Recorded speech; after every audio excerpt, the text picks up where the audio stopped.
तर अभिनेत्री अमिषा पटेल सध्या अडचणीत आली आहे। मुरादाबाद न्यायालयानं अजामीनपात्र वॉरंट बजावलंय। 2017 लग्न समारंभामध्ये पैसे घेऊनही अनुपस्थित राहिल्याचं हे प्रकरण आहे। न्यायालयानं 27 मार्चला उपस्थित राहण्याचं आदेश बजावलेले आहेत। लग्न समारंभामध्ये 14 लाख रुपये घेऊनही ती अनुपस्थित राहिली होती। जामिनाच्या अटी न पाळल्यामुळे अमिषा विरोधात हे वॉरंट बजावण्यात आलंय।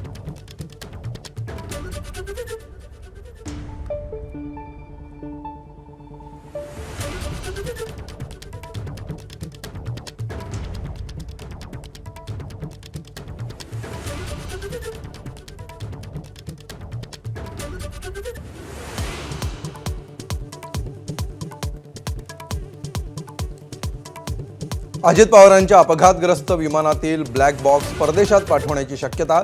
ब्लॅक बॉक्समधील डेटाचा अर्थ लावण्यासाठी परदेशात पाठवण्याचा विचार। 1-2 दिवसात होणार निर्णय।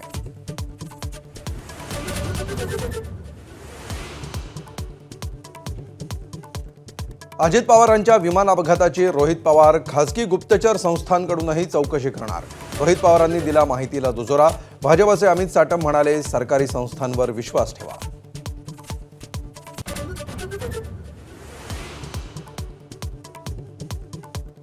पंचाहत्तर शिक्षण संस्थांना अल्पसंख्याक दर्जा देण्याच्या निर्णयाला मुख्यमंत्र्यांकडून स्थगिती। एबीपी माझाच्या बातमीचा इम्पॅक्ट। दोषींवर कारवाईचे मुख्यमंत्र्यांचे आदेश।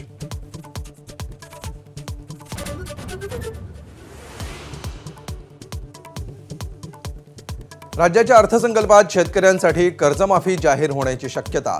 जिल्हा बँकांकडून सरकारनं मागवली कर्जदार शेतकऱ्यांची माहिती। जून 2025 पर्यंतच्या थकबाकीदारांची मागवली माहिती।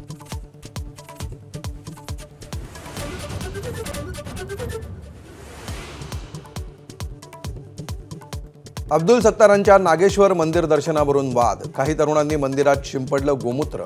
धक्कादायक प्रकाराचं भाजप आध्यात्मिक आघाडी प्रमुखांकडून समर्थन। सत्तारांनी हिंदू धर्म स्वीकारला का, तुषार भोसलेंचा सवाल।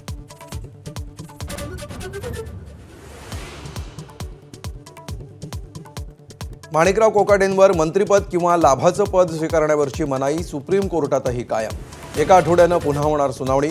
सदनिका प्रकरणात कोकाटेंना झाली आहे 2 वर्षांची शिक्षा।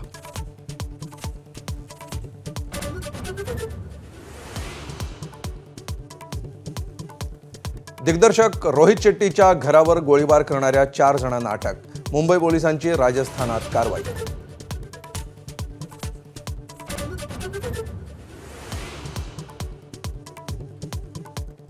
धाराशिवच्या उमरग्यामध्ये संस्थाचालक आणि सहकाऱ्यांच्या छळाला कंटाळून प्रभारी मुख्याध्यापक तानाजी जाधव यांची आत्महत्या। आत्महत्येपूर्वी लिहिलेल्या चिठ्ठीत केलं छळाचं वर्णन।